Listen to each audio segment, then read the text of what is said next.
Hello and welcome to this ongoing session of the Presenting the Path module of Discovering Buddhism. So I hope all of you are well and you use our little time away in a productive manner. Okay. So anyway, let's begin in the usual way. Oh, Mary Ellen, if you could enable screen sharing, please.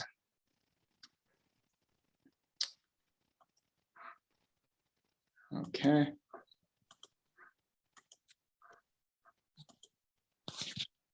So we'll begin, jump right into the going for refuge and generating bodhicitta. So again, we can visualize the Buddhas here in the space in front of us. We can visualize also that all sentient beings are in the space around us.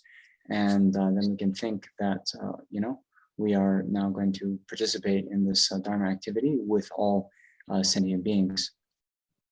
So then recalling the good qualities of the Buddha, Dharma, and Sangha, aspiring to attain those qualities so we can attain enlightenment for the benefit of all sentient beings.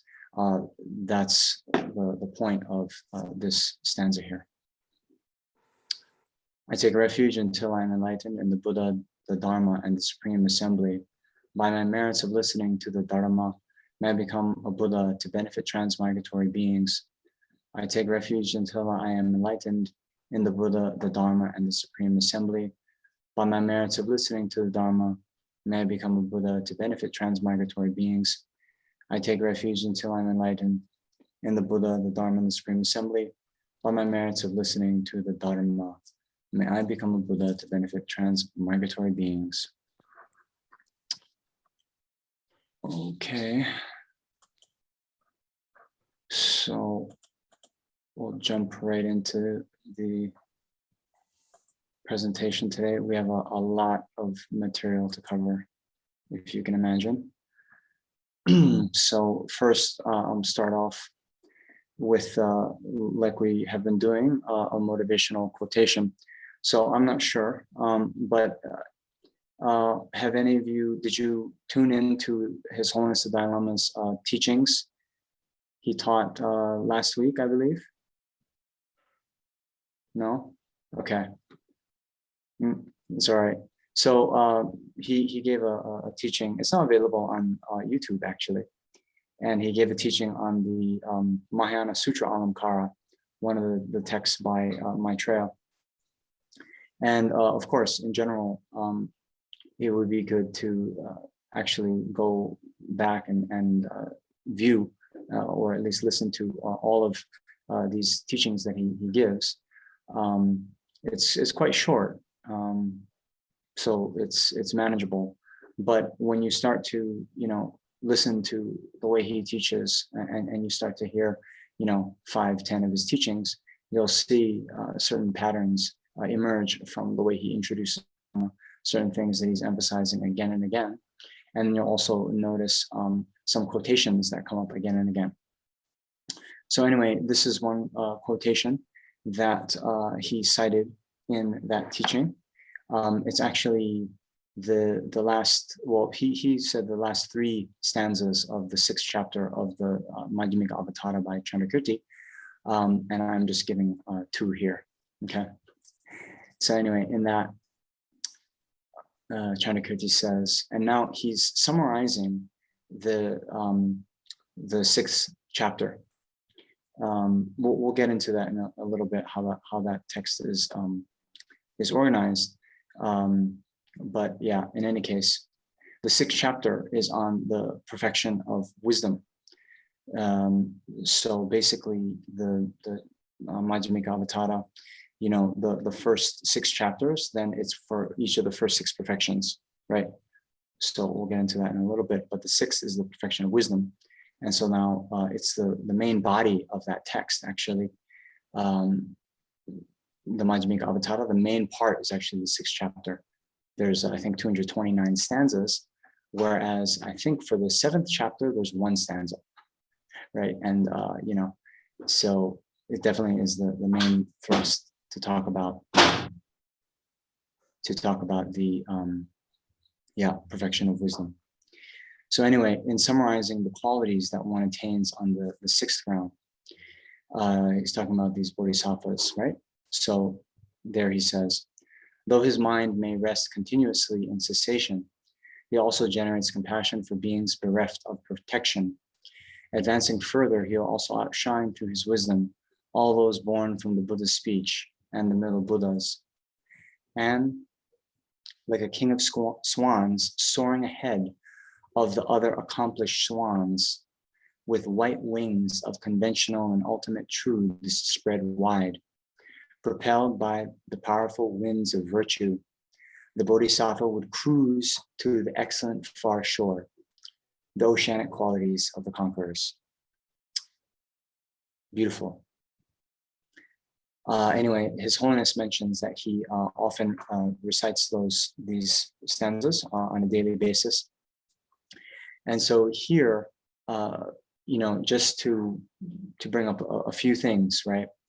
So this this kind of imagery of the king of swans flying through the air, soaring ahead of the other accomplished swans. So it's like all of these other beings that the bodhisattvas are going to lead to enlightenment. He's taking them like a flock of swans, going through the sky. And then these wings of the conventional ultimate truths.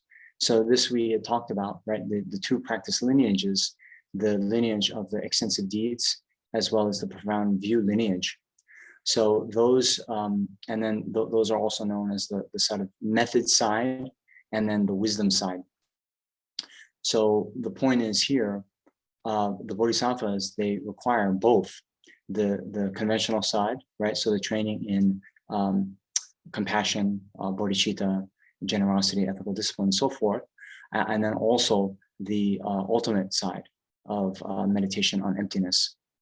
So without both, then one can't travel to the other side, the ocean of qualities of the conquerors. So that's one thing, the need for both of the practices of the conventional and the ultimate, right? And then the other one, right, here in the first stanza on this page, right?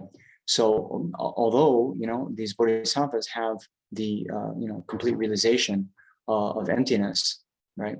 Then it's sure that they're not just falling into some kind of nihilistic view that things don't matter because they don't exist, but actually he also, it says here, generates compassion for the beings bereft of protection.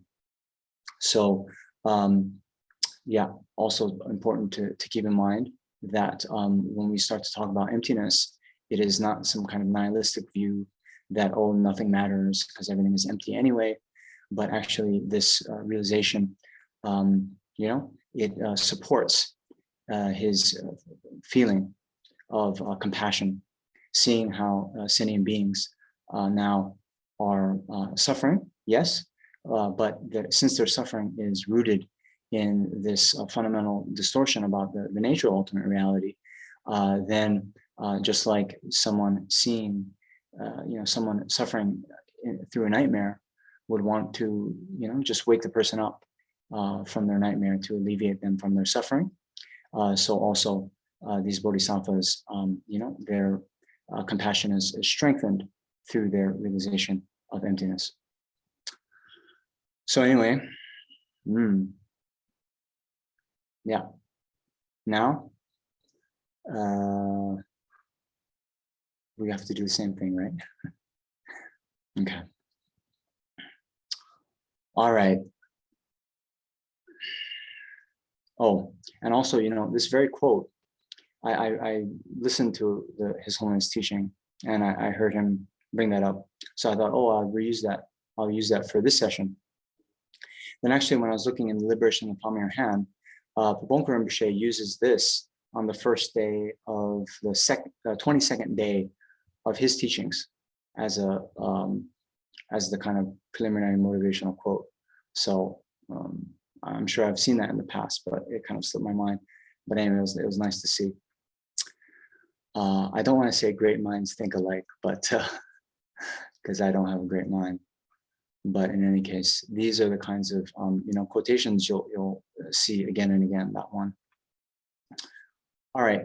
So now to put us in the larger context, what we're going through, we go back to our good friend, right? The Lamrim outlines. Okay. So remember, we had the stimulus to take the essence of your optimal human rebirth, and then how to extract the essence from your optimal human rebirth. This had 3 outlines: training your mind in the stages of the path, share with the middle scope, share with the medium scope, share with the small scope, share with the medium scope, and then training the mind in the great scope stages of the path. Okay, so now this last one, training the mind in the stages of the great scope stages of the path, then that has some further sub outlines, right? So what are those? You remember from last week? Okay, even if you don't remember, just now, all your microphones are off. Just try to think. Okay, how many are there? Okay. Now, whatever you say 2. Then what are those 2? Even if you don't have the correct wording, then what is it basically?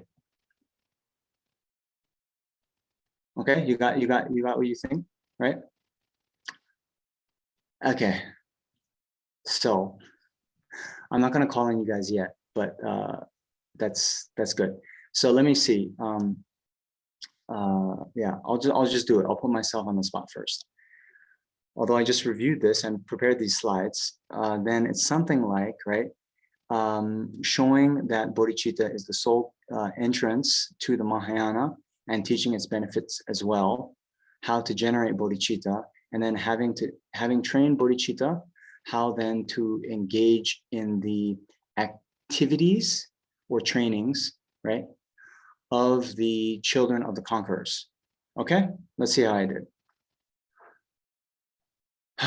Teaching the development of bodhicitta is the sole gateway to the Mahayana and teaching its benefits as well. Okay, pretty good.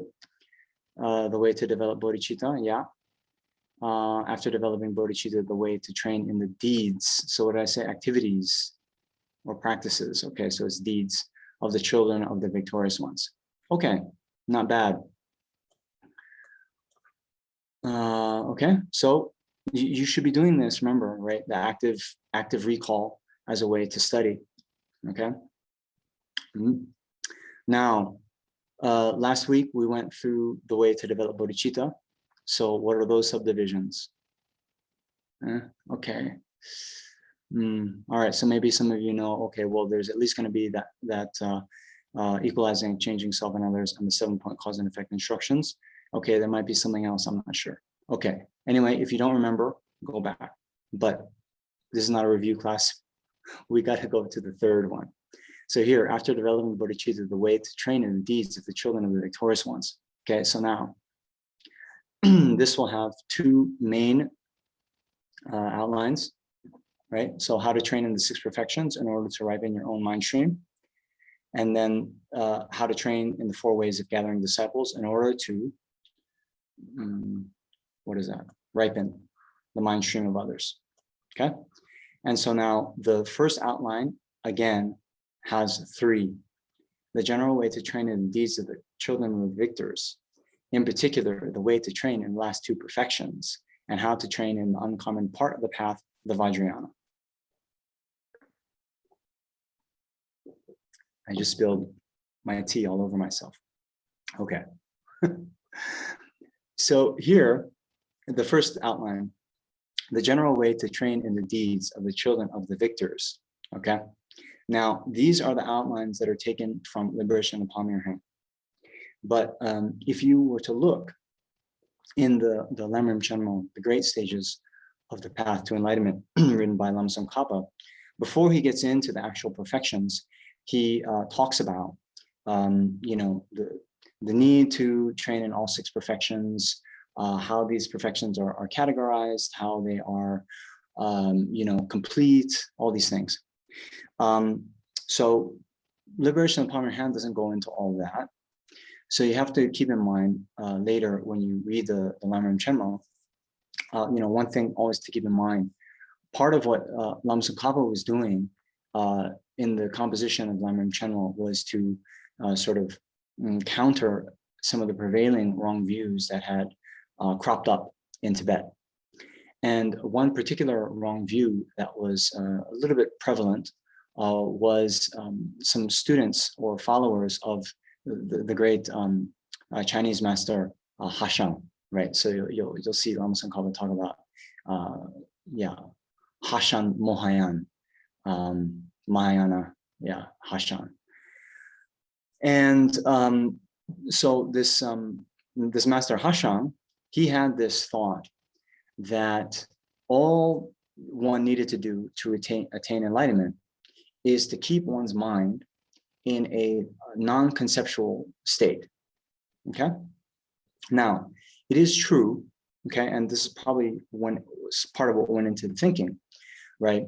The omniscient mind of the Buddha is non-conceptual, right?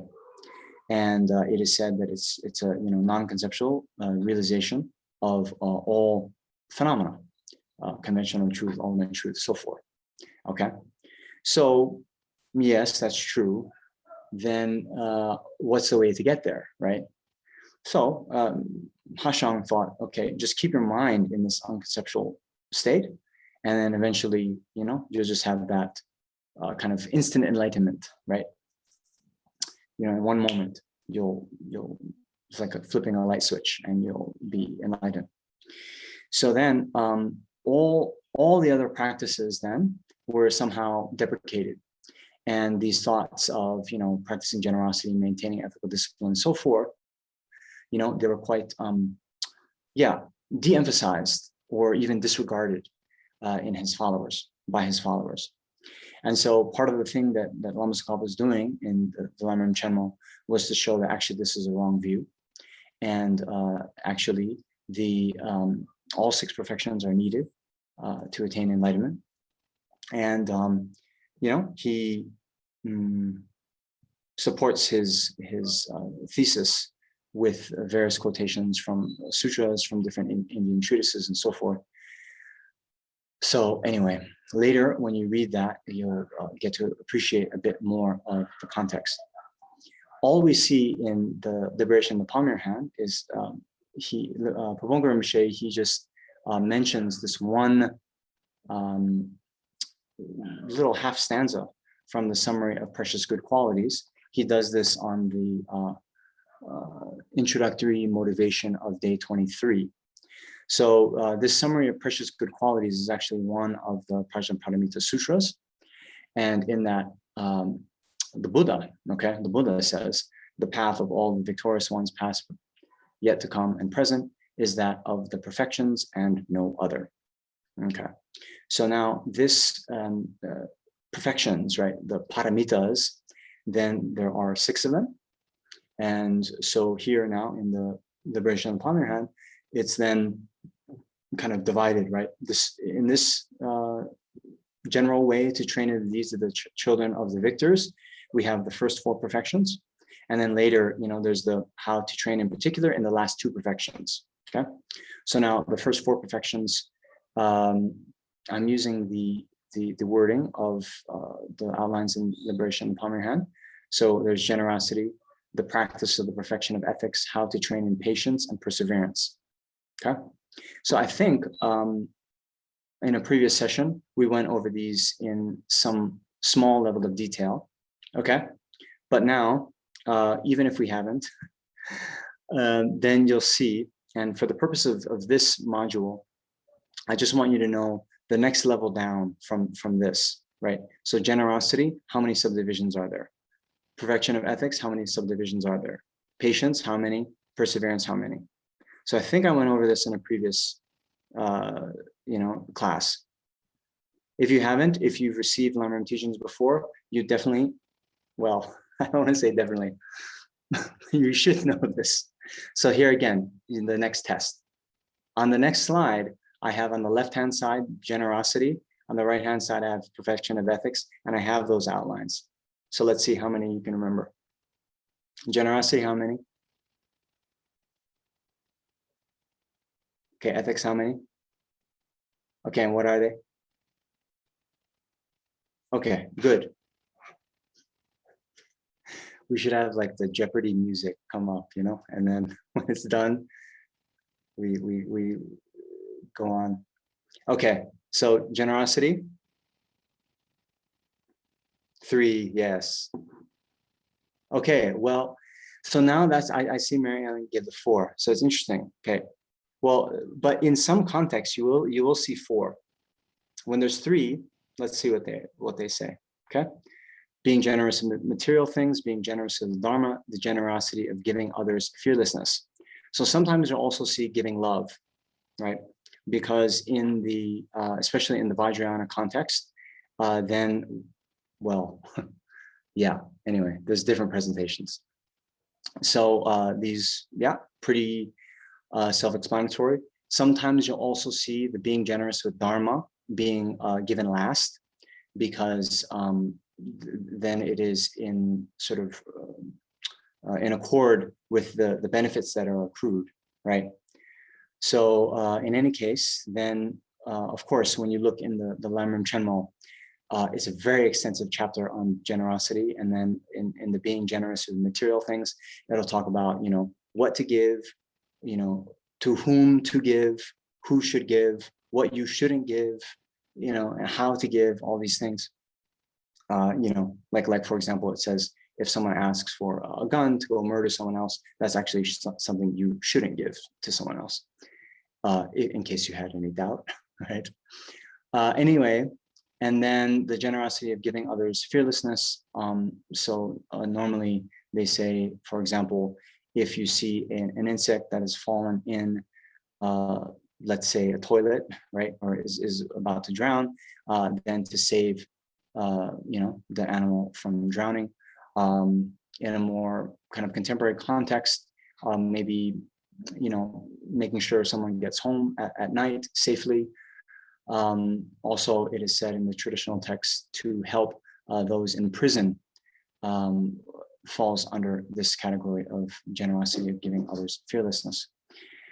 So then we have the perfection of ethics, and just to run through these quickly, the ethics of restraint from misdeeds, right?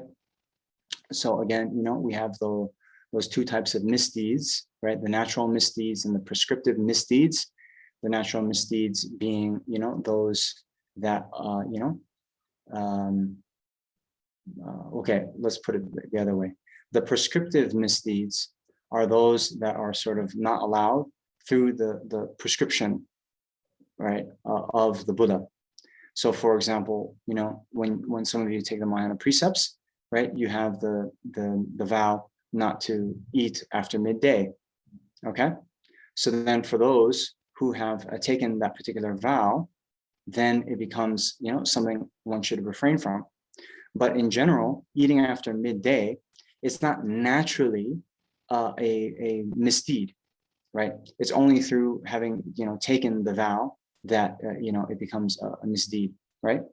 So the other actions like, you know, killing, stealing, lying, sexual misconduct, so forth, those are, you know, natural misdeeds. So, you know, regardless of whether one has taken a vow against it or not, then, you know, those are misdeeds, right? Then we have the ethic of gathering virtuous Dharma, which then, you know, means to, yeah, perform activities to collect merit. You know, do your studies, do your practice, so forth. And then the ethic of working for the sake of sentient beings. That means, yeah, for example, later we'll get into the 4 ways of benefiting disciples, but, you know, in the traditional text, it talks about many ways. And then, you know, as we go through life, of course, we can find ways big and small to work for the benefit of sentient beings. Okay. So yeah, that's probably enough. So now, then we have next page, patience and perseverance. So do you remember what the subdivisions of those are?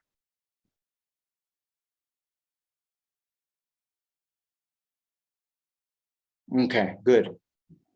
Yeah, that little, what was that? It's really good. Okay, I want to say that. So, you know, a lot of us There's one concept I think I mentioned last week. Instead of studying, I spent probably too much time, learning about how to learn better. So I went into a few, rabbit holes on YouTube. There's these quite good content there.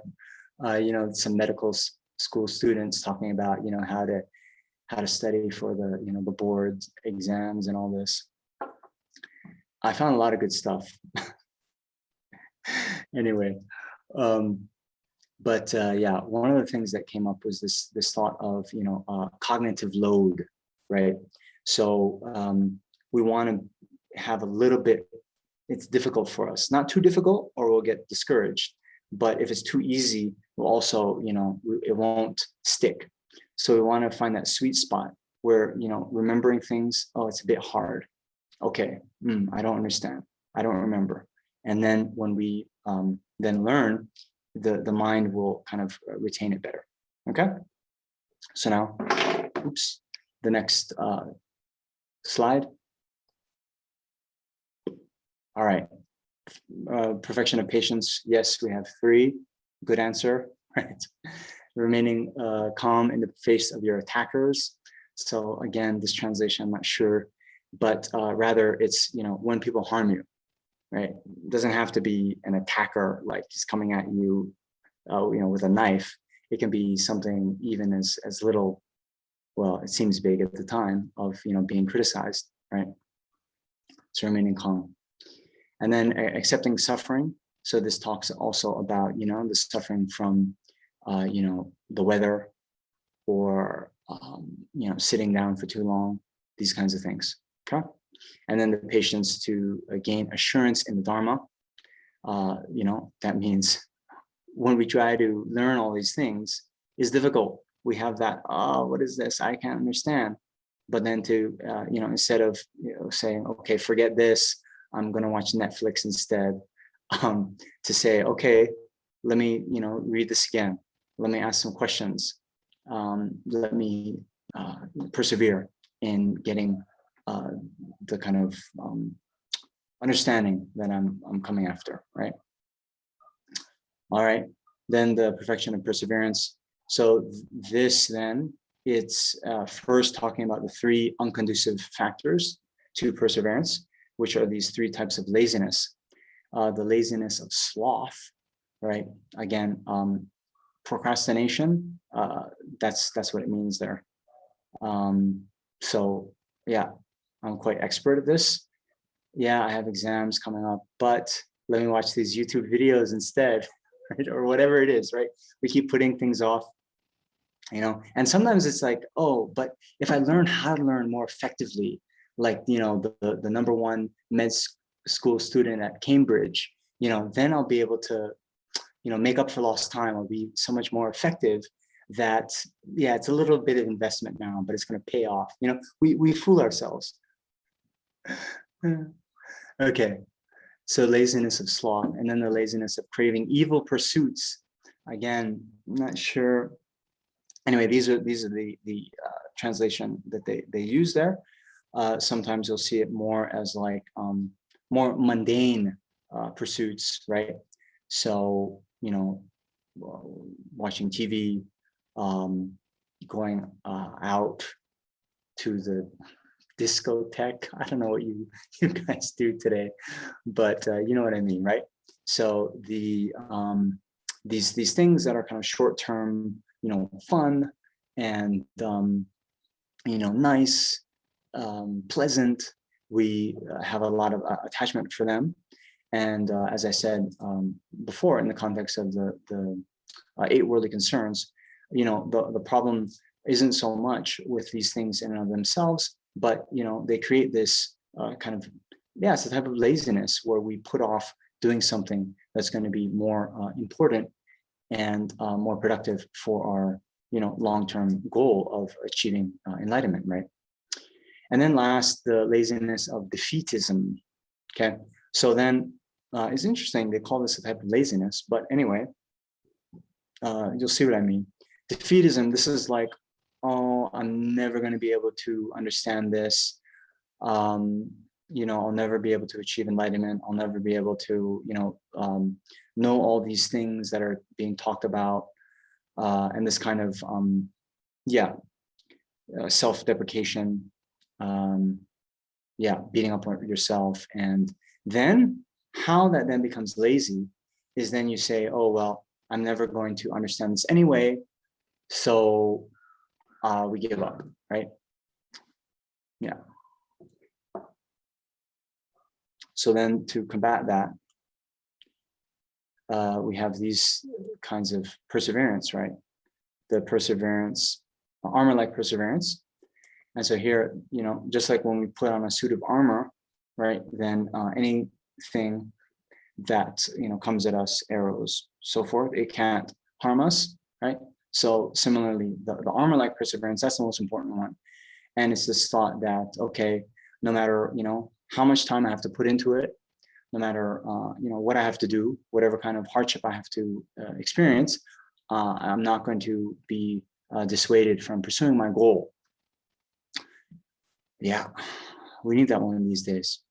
So in the Guru Puja by Panchen Losang Chögyal Gyaltsen, then you'll see this this stanza, even if I have to take birth in the fiery hells of the Vichi for an ocean of eons for the benefit of even one sentient being, may I, gradually undertake that and thus complete the perfection of perseverance. Sometimes translated as joyous effort. And just a note on that, joyous effort. You see, Shantideva, he also, similar to Chandrakirti, he devotes chapters to the six perfections, or at least sections of the text where he talks about these. So there's a whole chapter on perseverance, and there he defines it actually as perseverance is having a liking for engaging in virtue. Really, really nice if you think about it, right? So, of course, and this is one other thing that came up in a lot of the motivational videos on study, right? But one concept that was really, that came up a few times and was very helpful for me is this concept. I think Stephen Pressfield in the War of Art, he talked about this mindset of being a professional versus being an amateur. Okay, very helpful. So the thought is, and he's talking mostly about, being an artist, and, the amateur is going to wait for inspiration. And now it's like, oh yes, I feel so moved. Okay, and now I have inspiration. Okay, now I'm going to go write my book. I'm going to make my painting, blah, blah, blah. But the professional, they don't wait for inspiration, right? They put in the work no matter what happens, right? So similarly, it's very, very, very important, because the thing is, we're not always going to be inspired, right? Especially where we are now. Of course, when we have fully fledged, uncontrived bodhicitta coming up again and again, then, we're already, in the sky with our two wings, okay? Here, we're trying to get off the ground. So the point is, we have to put in the effort, even when we don't feel like it. And especially when we don't feel like it. And, sometimes, then when we even get going, this is one of the big advantages. Some of you might have heard of this Pomodoro Technique, okay, where you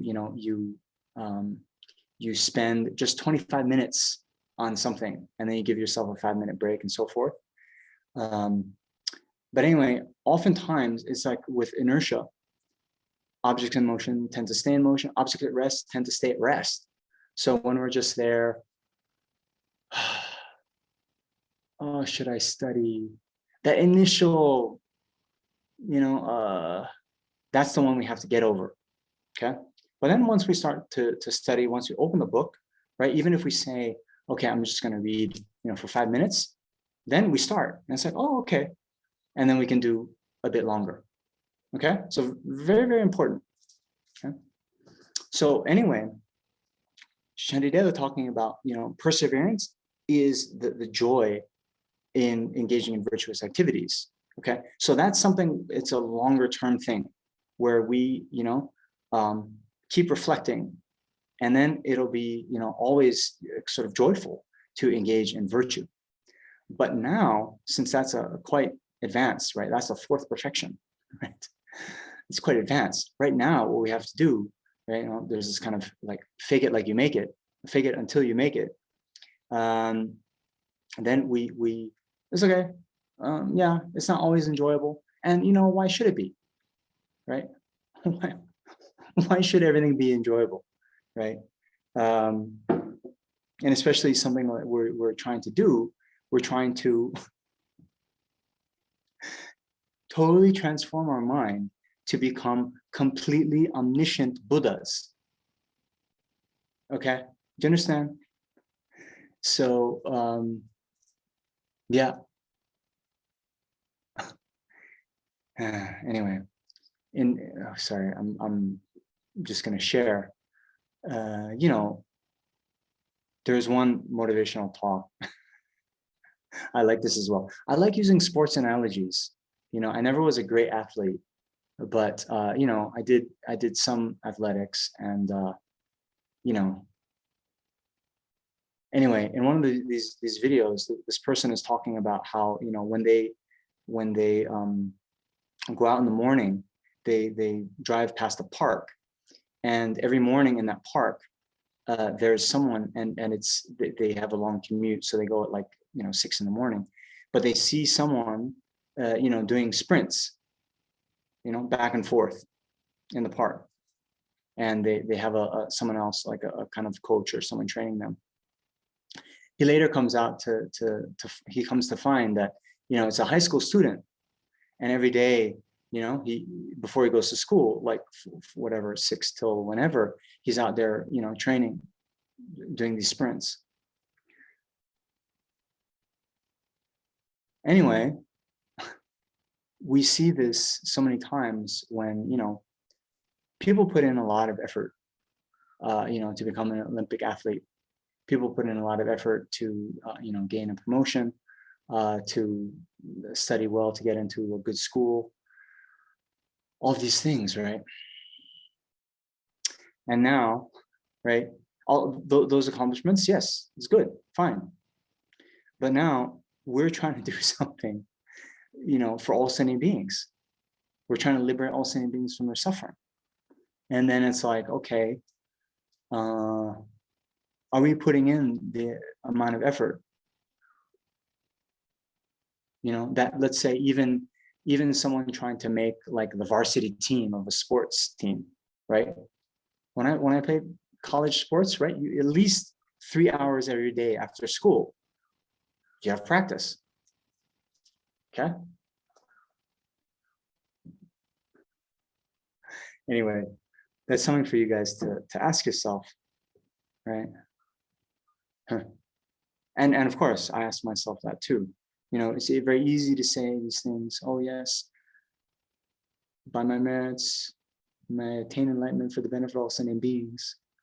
But how much of this do we have? The perseverance to actually do the work, the perseverance to collect virtuous things, to work for the benefit of sentient beings. Then we see. Next slide.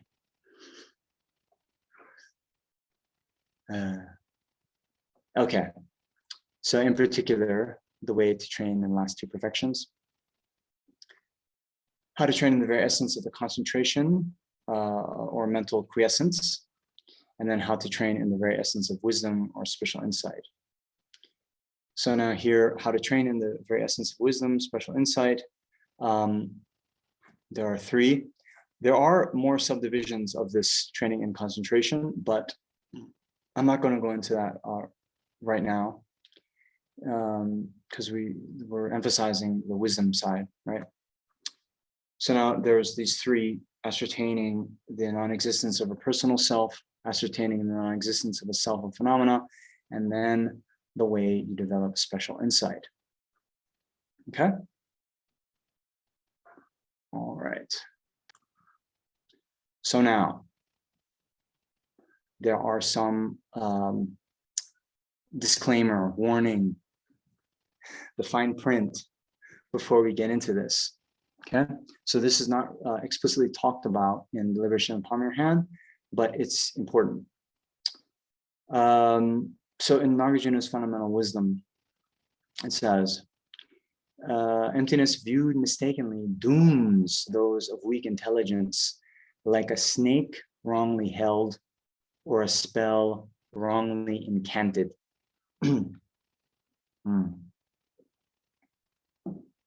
So I think I mentioned in one of the other teachings, that first utterance of the Buddha after he was enlightened, where he talks about this realization. He said, if I were to teach this to others, no one would understand. Therefore, I'm going to remain silent in the forest, right? So here, why is that? When we start to talk about emptiness, see, it's very, very fraught with potential for misunderstanding. And then if there are some misunderstanding about what emptiness means and its import and so forth, it can doom is the word that Nagarjuna uses, right? Dooms those of weak intelligence. So, when you hold a snake, if you don't hold correctly, it can turn around and bite you. Similarly, maybe you saw this in Harry Potter, right? If you're trying to do a spell and you mix up a word, instead your friend turns into a frog or something, right? So kind of like that, right? If we have a distorted view of emptiness, it can be very, very difficult for us. Okay, and so the two extremes, the two kind of sides we can fall into difficulties and wrong views about emptiness is first that we then fall into the extreme of disparaging the conventional truth. Okay, so we come to then think, emptiness, it means nothingness, it means nihilism. So Heart Sutra, in emptiness there is no form, no feeling, no sound, discrimination, whatever. All these things don't exist at all. Or another example, we see these things are like an illusion, like a dream. And then we can think, it's only an illusion, it's only a dream, everything's empty, nothing matters, right? And then, we fall into a kind of nihilistic view. So that will disparage conventional truth, okay? Remember, conventional truth is everything that the world accepts, the world not trained in philosophical tenets, okay? So in order to not fall into this extreme, we must not slight reflection like karma and its effects. So although karma and its effects lack inherent existence, yet they're still able to function. Just like a reflection in the mirror, right? That's not your face, but depending on viewing the mirror, you can apply your mascara. Sorry. It's been a long week for me. Okay. And then the second extreme, to not fall into the extreme of reifying ultimate truth. Okay, so here, reifying, kind of a word you don't see every day. But the other extreme would then be to say, okay, well, ultimate truth or emptiness, okay, that inherently exists. Then we sort of, reify it. We, reify, like put it up on a pedestal, something like this. So to avoid that, we must see that then karma and its effects exist only in things with no true existence, right? Understand? So actually, nothing inherently exists, even the lack of inherent existence. Okay. Anyway, we'll get to that in a bit.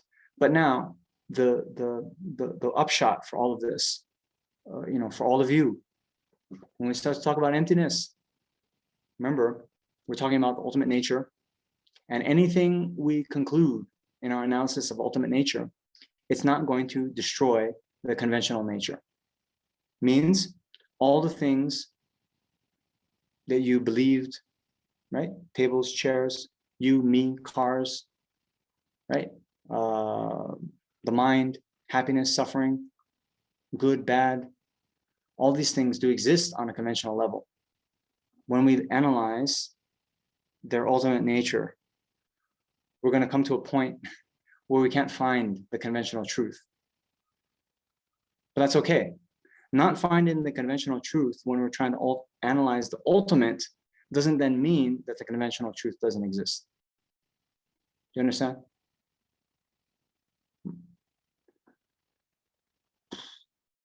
Okay.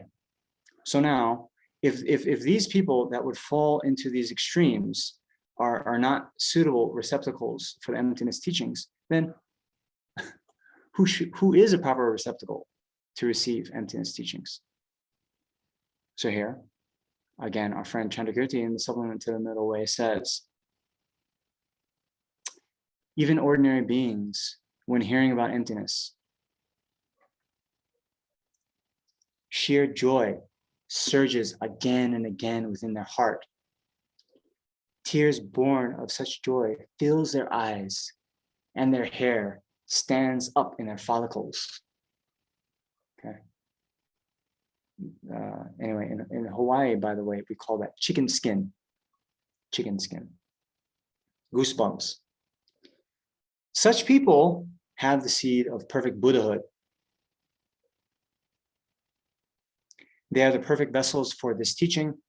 To them, you should teach the sublime ultimate truth. Okay? All right.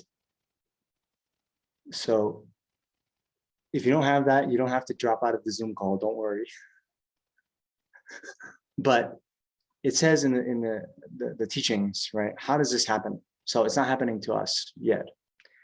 But it says that through the power of having received emptiness teachings many, many times in past lives, right? Then even if one doesn't understand, even if you don't understand in this life, then through the power of the imprints of receiving these teachings, again and again, then later in the future, you'll hear about it and you'll get, oh, what? You'll have this joy come again and again. And just like the story we saw of Vasubandhu's, when he was reciting in the cave, and there was a pigeon that heard the words of Abhidharma. Then later that pigeon became a master of Abhidharma, surpassing even Vasubandhu.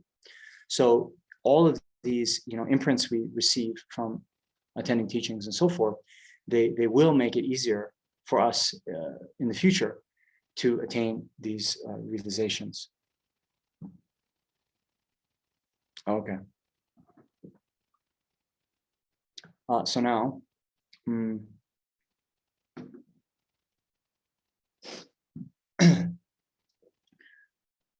so now, what is the point of all this? What is the need to, for the wisdom of emptiness?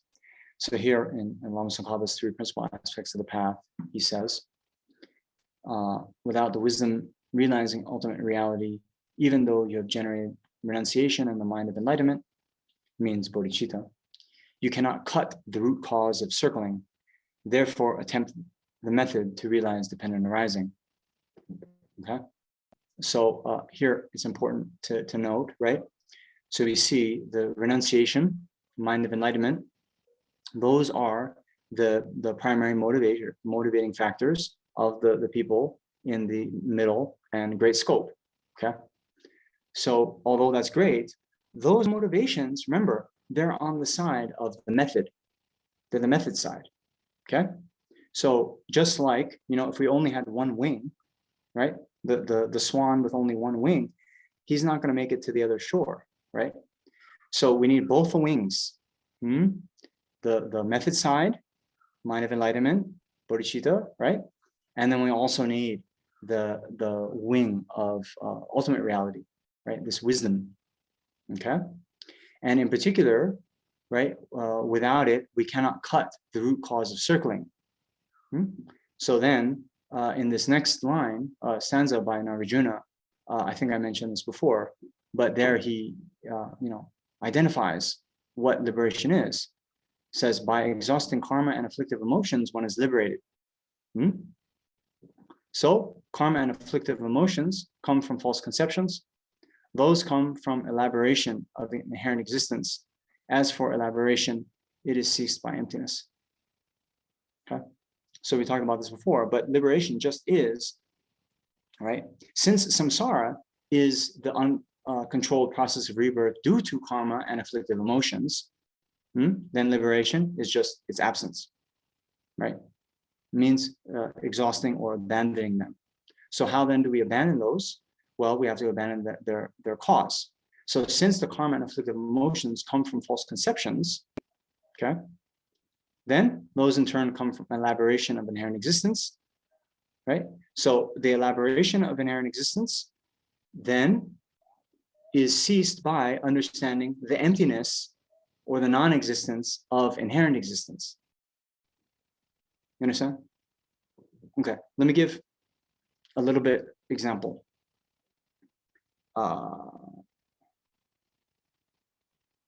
Okay, I might have mentioned this before, but anyway, the monster in the closet. Okay, the monster in the closet. Right. Now, we have the maybe a child, right? Might be afraid. There's a monster in the closet. Okay. Then you see, you have first this concept. There's a monster in my closet. Then there's more elaboration. And the monster in the closet has, big fangs, has claws, wants to eat me, is going to eat me when I fall asleep. Then all these other, things come because we've elaborated. We've elaborated all the things that the monster has and what the monster is going to do to me. Okay, now, sorry, so those are like false conceptions. The false conceptions are all the things the monster is going to do. So now, why do we have these false conceptions? Because in the first place, we think there's a monster in the closet. If there's no monster in the closet, then, of course, then there's no fangs, there's no claws, there's no, they can't come and attack us while we're sleeping, can't come and eat our brains or whatever, right? So, like that, how then do we cease all those different fears, all those different, false concepts and elaboration? Open the closet door, see the object, the monster, doesn't exist. Then all those other elaborations of false conception that came off of that, then will also cease. You understand? So like this. Okay.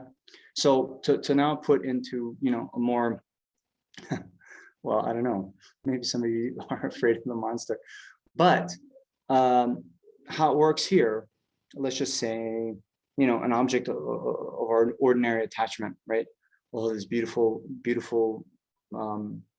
mug, okay? So we first, we think, yes, this mug is beautiful, and therefore I have attachment to it. I want to grasp it. If you break my mug, I'll get angry at you. If you take away my mug, I'll, fight you back for it. All these things. So what's going on there? Right? Well, we think somehow, right, there's some beauty or goodness there from the side of the object. Okay? How can that exist? Well, if there's beauty from the side of the object, there has to be a cup from the side of the object. Right?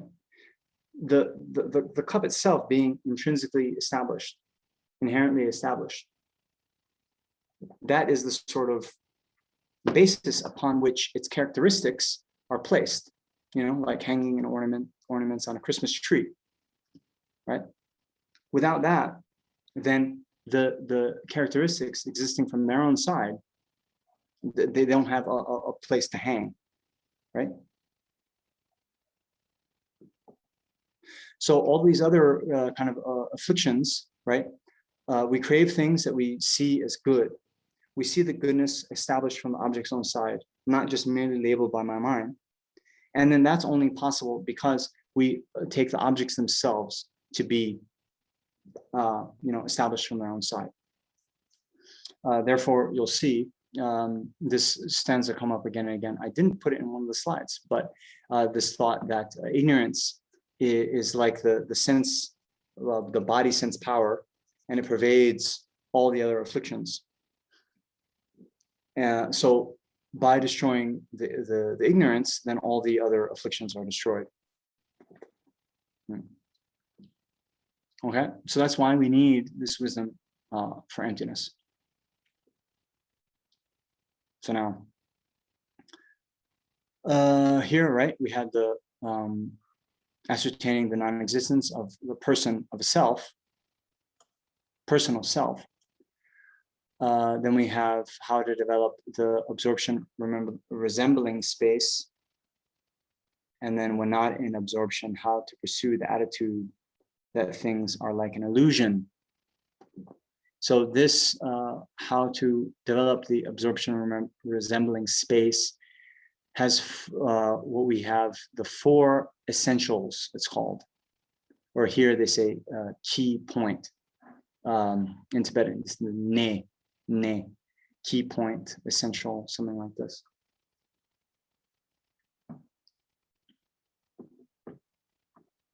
This is a very standard way of meditating on emptiness. You'll see it in many of the Lamrim texts. And so let's go into it.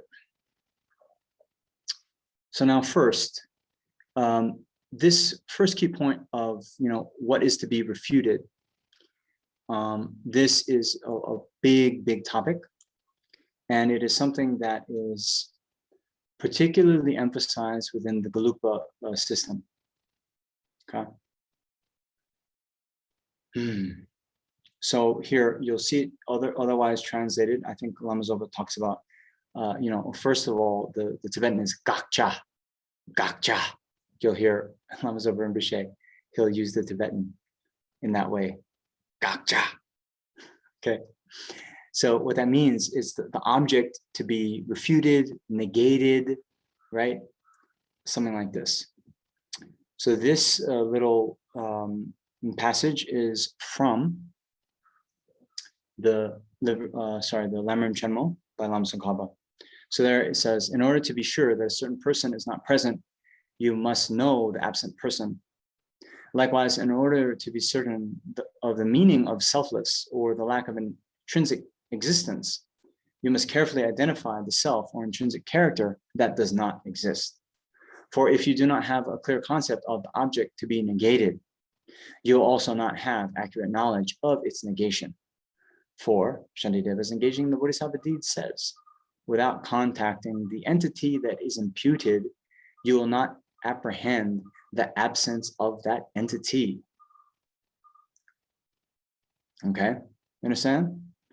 So yeah, basically, there's a few debates that come up with this, but I think the general point, right? How can you ascertain, right? Like for example, if I were to ask you, and again, I'm assuming you don't know Tibetan, but if I said, okay, is there a bumpa in this room, right? So if you don't know what a bumpa is, then you would be remiss to make a statement one way or another. You'd say, I don't know.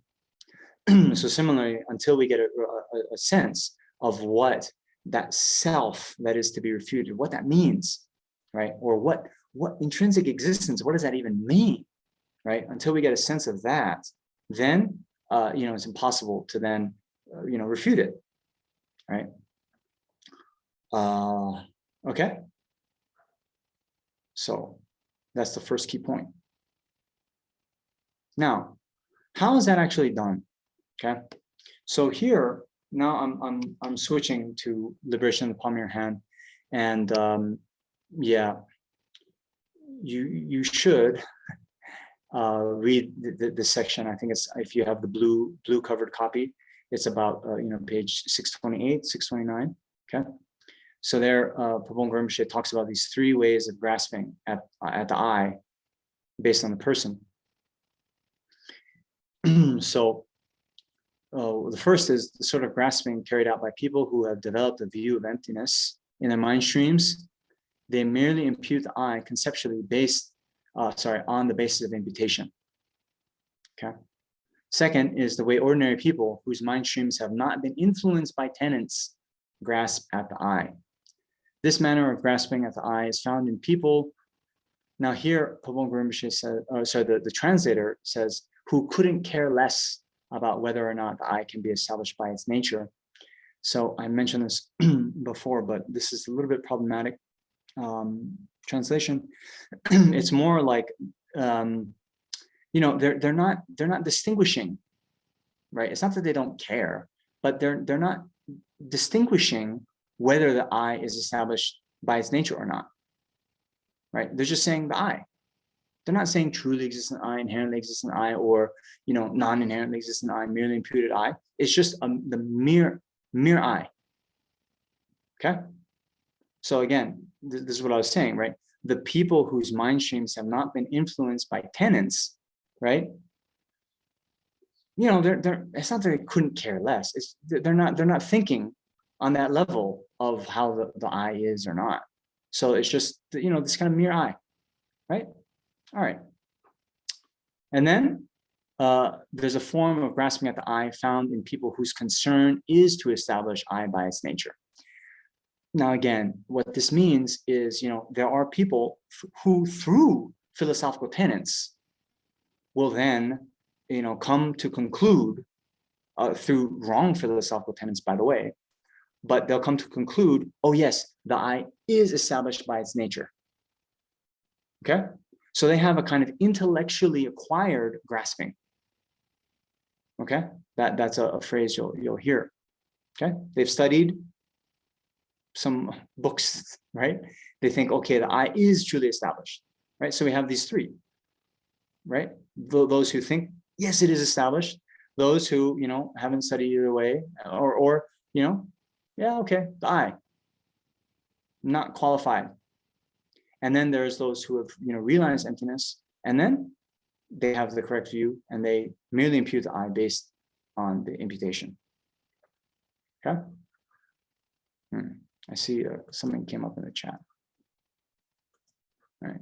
So yeah, tenets, right? It's like a philosophical system, right? Philosophical tenets, in brief, right? So yeah, you can think those mind streams that have not been influenced by philosophical texts or philosophical studies, or even like it says that the ants, the animals, they have this manner of grasping at the I. Anyway, do we have time? I'll mention something that came up because yeah, I don't know. You guys know I've been in exam time, and I'm actually studying Vinaya now, right? So Vinaya, the monastic rules. And so this year we actually also studied the 4 root vows, which are actually also vows for, similar to the 4 lay vows, right? Against killing, stealing. The monks have a vow of celibacy, and then there's the lie, right? Lying. But anyway, when we talk about the vow of stealing, then there's this debate that comes up. Okay, well, what would constitute, stealing? How would then one break that vow?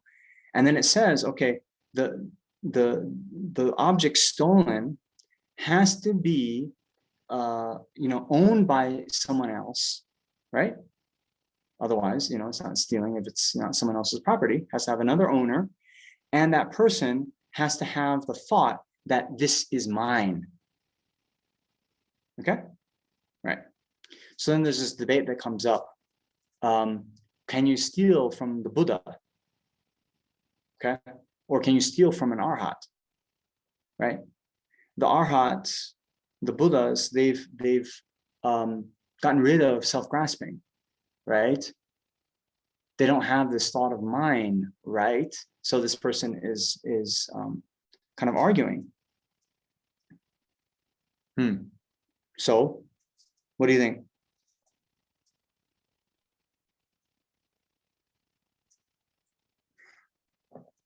So the answer is right here, actually. You see, so the Buddhas, the Arhats, they don't have number 3, this grasping of the I. That's a wrong view, right? A wrong thought.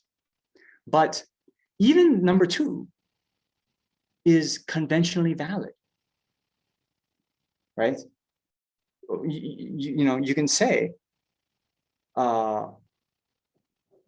whatever, and in some sutras, actually, the Buddha would say, oh, to Ananda, okay, yes, I need my begging bowl, for example, right?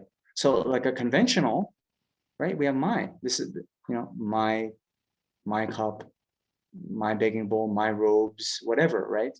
The Buddha has all that on the conventional level. So this thought that, oh, the Buddha doesn't even think, conventionally doesn't have the thought of mine, that's actually falling into nihilism, what we talked about before. It's destroying the conventional truth. And so, yes, you would have a defeat. You would break that vow if you stole from the Buddha. Now, there is, just interesting to me, I guess, there are some statements that, oh, if you steal from the Buddha after he's attained parinirvana, right? Okay, and then you sometimes see this, right? A lama, they'll pass away from this life, and then the followers will put all sorts of offerings there, right? So now, if you go to that place and you take those offerings, who do those belong to? Okay, is that still, anyway, something to think about. Stay focused, Namjong. Okay, we can get through this. So now, more. These are big passages that I've taken sort of in toto, right, from Liberation in the Palm of Your Hand. You should, all of you, read the section on emptiness.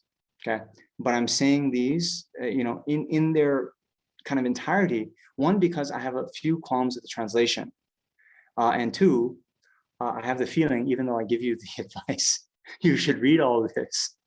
Maybe some of you won't. So I'm making it a bit easier for you, right? All right. So here, see, we must know how to distinguish between these two. The I, the way I seems to be established as something self-sufficient by nature, and the way the conventional I itself appears. Okay? This instinctive form of grasping at the I is something we've always had in our mind streams, even when dreaming. As long as we don't meet with certain circumstances, we will not be clear on how it appears. Okay? The I, however, manifests clearly when there are powerful conditions for you to be happy or sad, such as when you are praised or criticized. Suppose someone accuses you of being a thief, and this makes you upset. Great hostility arises within you, and you feel, I'm innocent, and he accused me. You say, that's the last straw for me. You cannot refute the accusation on the spot and instead lose control of yourself. The subject of the accusation of theft, the feeling of me, and that's the last straw for me, the I that rises vividly out of the very center of your heart in all its glory. This is the way the object of refutation will present itself to you. Okay? This is it. So now you see the whole thing. What am I going to cut out of that? Okay. So this is the way then, right? We've had the need to identify the object of refutation, but this is now the practical way of doing it, right? We sort of bring up or remember these situations where this sense of I arises strongly, powerfully. And then we notice, or we try to be aware of how that I is appearing at that time, at that moment, right? And then we have these choices, right? Or these potential ways.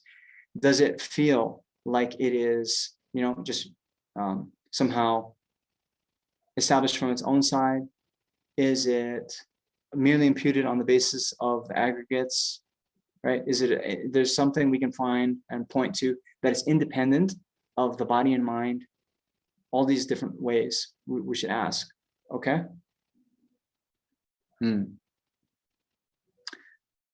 So now, then, the more traditional way from the Indian source texts, right? It will give us some, and I bring these up just because it gives some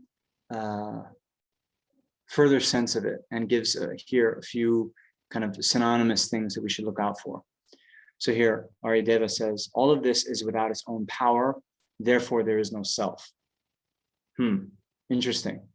So in commentating on that, Chandakirti, he says, it is that which exists essentially, intrinsically, autonomously, and without depending on another. Okay, so sometimes we need these different words. It gives a little bit different appearance to the mind. Then this next little phrase, it's cited in so many texts. So here I'm giving you two translations of the same source text. So the thing known as the self is the entity or nature that is not the outcome of any other functional phenomena. Selflessness is its non-existence. Okay? So, and then the other translation, same text, self is an essence of things that does not depend on others. It is an intrinsic nature. The non-existence of that is selflessness. Okay? So what should come to mind? Here now, it should be clear. Now, when we say there's no self, in some contexts, we think of the self as being the person. But here, it's actually not the person. It is this entity or nature that is, independent, intrinsic, autonomous, right? And not the outcome of other functional phenomena, not depending on other functional phenomena. Now that very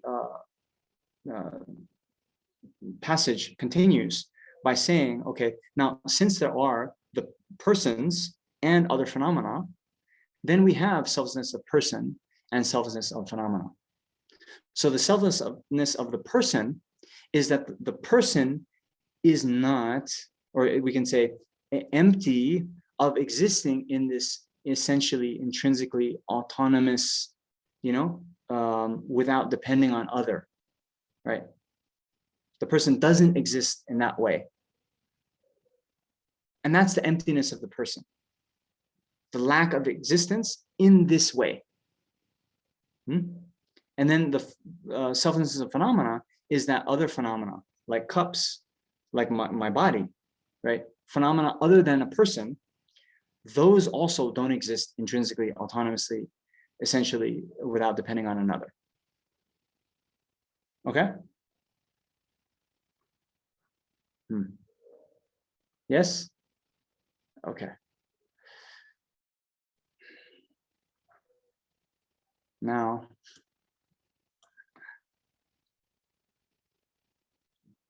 second key point, determining the full set of possibilities. All right. Here I'm taking again from Liberation in Lamrim Chenmo by Lama Tsongkhapa. In the general case, we see in the world that when a phenomenon is mentally classified as accompanied, it is precluded from being unaccompanied, and when it is classified as unaccompanied, it is precluded from being accompanied. In general, therefore, same and different, as well as single and plural, eliminate any further alternative, because the unaccompanied and the accompanied are respectively single and plural. When you resolve that in general, something must be either one or not one, then you'll also resolve that for the particular case of what exists essentially, it must be either essentially one or essentially different. Okay, so let's unpack. Let's unpack what this is talking about. All right, so now you see, we have this dichotomy of accompanied and unaccompanied. Okay? Now, when you say something is accompanied, right, then you're automatically eliminating that it's unaccompanied, because those two are a dichotomy. Okay? And then if you say something, right, if you say something is accompanied, it's precluded from being unaccompanied. And when you say something is unaccompanied, then it's precluded from being accompanied. Okay? These two are dichotomy. Okay? So I don't know. Anyway, so let's just say, okay, are you guys allowed to have dinner parties? I'm not sure. Anyway, you send out your invitations. Okay? You say, please RSVP. And then, okay, someone says, oh yeah, okay, are you accompanied? Are you bringing a guest? They say, no, I'm unaccompanied. Okay? Then you don't say, okay, and then, so therefore, what will your guests have for dinner? Like at a wedding, do they want the chicken, the fish, or the vegetarian option? No, it's like, what are you talking about? I said, I'm unaccompanied. No, I don't have a date. Why do you got to rub it in like that? Right? So you understand here, right?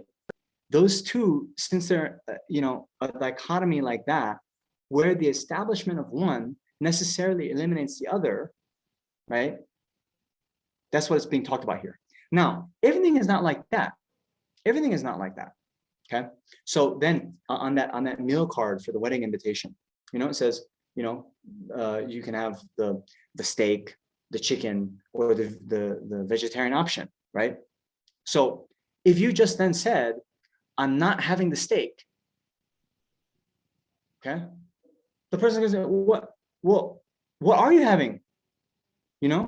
Merely eliminating the fact you're having steak, it doesn't then tell you, what you're having, because those two, it's not a dichotomy. There is a dichotomy between steak or no steak, but in terms of what you're actually having for dinner, you see, this is again another example of a non-affirming negation, okay, which emptiness is. We refute something. I refute I'm having the steak, but I'm not telling you anything about what I want or what I will eat, right? Okay. So anyway, this is a little bit important, because you see, okay, we'll get into why we're talking about all this. Okay, so we have accompanied, unaccompanied. Okay, now same and different, as well as single and plural, eliminate any further alternative, because the unaccompanied and accompanied are respectively single and plural. So unaccompanied means single, right? Accompanied means plural, more than one, right? Accompanied, there's more than one, you and the person accompanying you. So when you resolve that in general, something must either be one or not one, right? Well, here, not one, plural, we can say. And then you also resolve that for the particular case of what exists essentially, it must be either essentially one or essentially different. Okay, so now we have general. Okay, the general case that if something exists, it either has to be single or plural. Okay, that's general. Now a particular of existing would be, a particular mode of existing, means existing essentially, existing inherently, or existing merely labeled by the mind, right? Or whatever kind of particular type of existence, right? So if something exists, it has to be, one or plural. If something exists inherently, it has to be inherently one or inherently plural. If it exists essentially, it has to be essentially one or essentially plural. That's what that means. Okay, right. So if a person or a self or a person exists essentially or intrinsically, it could only be one with its aggregates or different from its aggregates. Hence, a yogi analyzes thinking. Is the self essentially one with aggregates, or is it essentially different? Okay, so now that then forms this mode of analyzing for emptiness. we have these set of possibilities. There's no third possibility, right? So now, if something essentially exists, it has to be, essentially one or essentially many. Okay? So what does that mean? If we then refute that it exists as essentially one or essentially many, we refute that it essentially exists. Okay?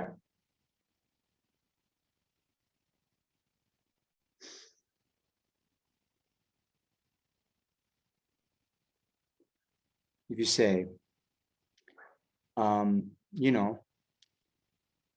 anyone who comes to the party is either going to be accompanied or unaccompanied. Okay?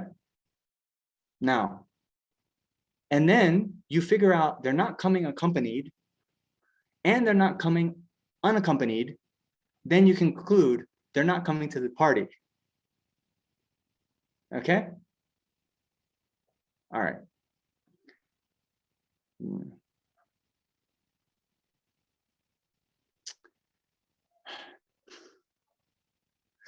By the way, this is the first time I'm using this kind of analogy. So it's kind of good.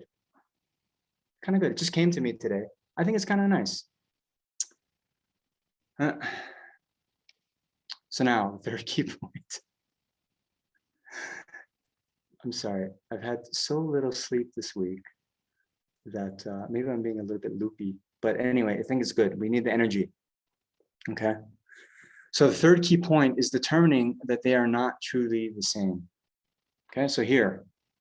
Now, these next two, right, we're going to try to analyze whether they're, truly the same, essentially the same, intrinsically the same, or intrinsically different. Okay.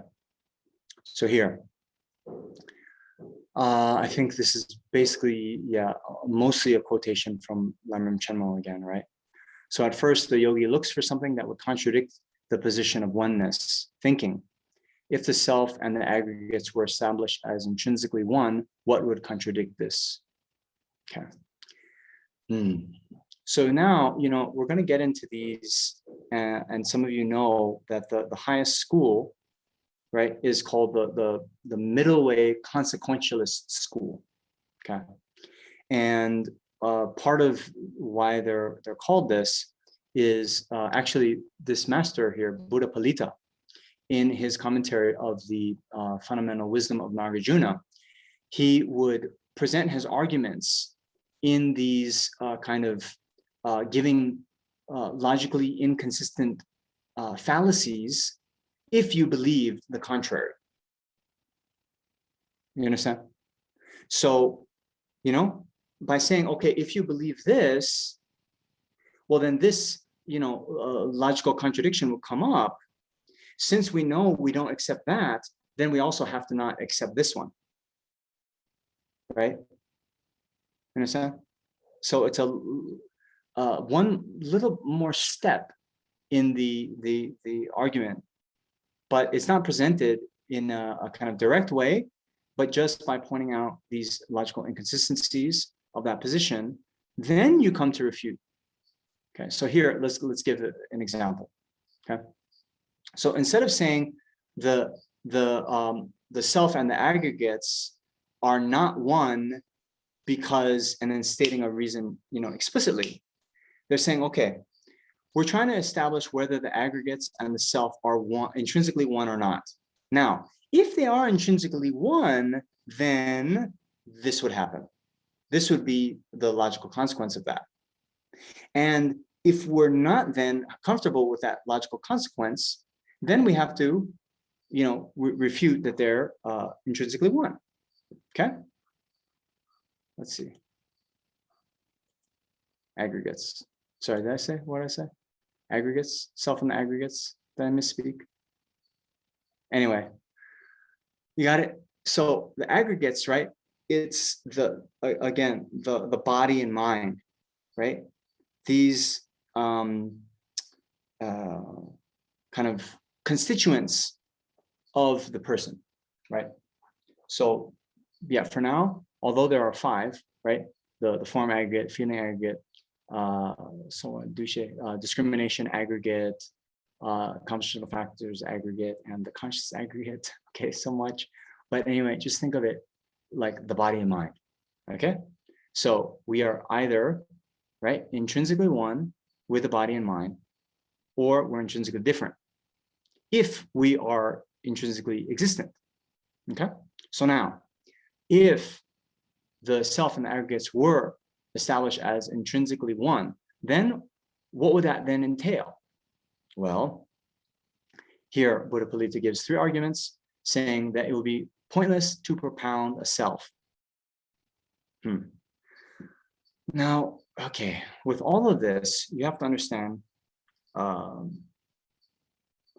intrinsic oneness basically means identical in every way. Okay. Now, why is that? See, we have things that okay, like for example, okay, let's say myself, right?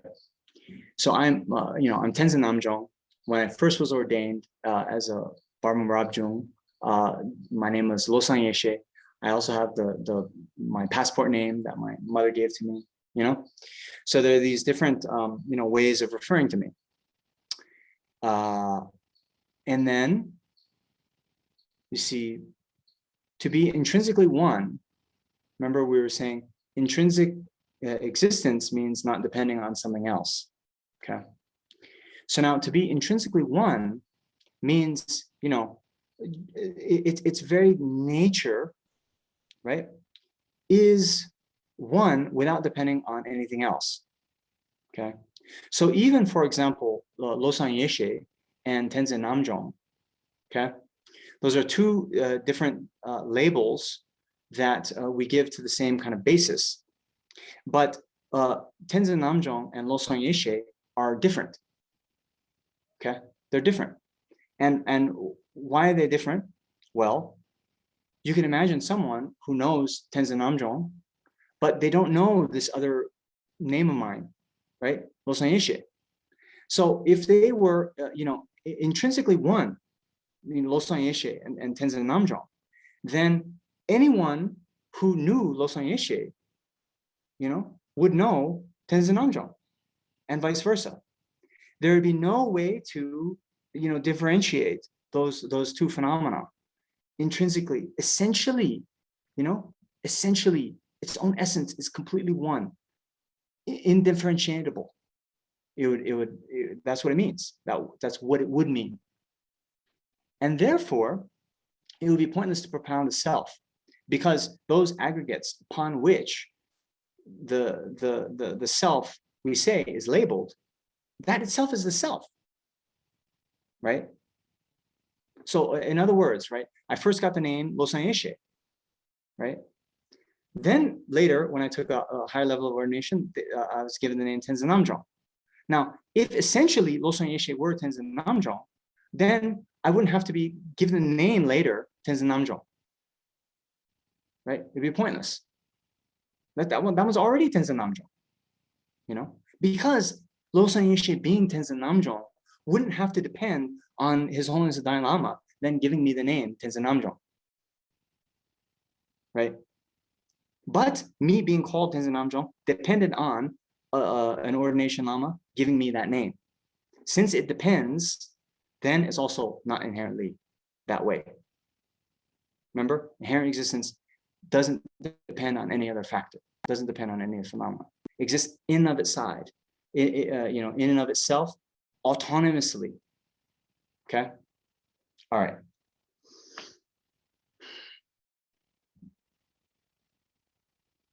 So that's the first argument. You understand? Second, there'd be many selves. So now here again, right? We have 5 aggregates. If all of those aggregates were the selves, were the self, then that means each individual one would be the self. And so the form aggregate would be, Tenzin Namjong. the feeling aggregate, Tenzilandram, then you would have 5. There are 5 aggregates, therefore there would be 5 selves. Then, third, self would be subject to production and disintegration. Okay, so here again we talked about this idea of personal identity within Buddhism, that it has to accommodate for the conventional self going on from life to life. Okay, but these aggregates, for example, the body aggregate, right, my form aggregate, that will cease at my time of my demise. That'll get burned or whatever, buried or whatever, eaten by sharks perhaps. But then if I were intrinsically my body, then my body doesn't go on from life to life, therefore myself will not go on from life to life. Okay, so the self would be subject to production and disintegration, which it goes against one of the kind of fundamental thoughts within Buddhism of this personal identity extending from life to life. So now these 3 sub points there, then they are kind of answers to a potential objection, where someone says, oh, well, wait a minute, why are you saying that? Because I'm not saying the self would be subject to production and disintegration, because there is a still a kind of conventional existent self that goes from life to life. I agree with you, but that one is intrinsically existent.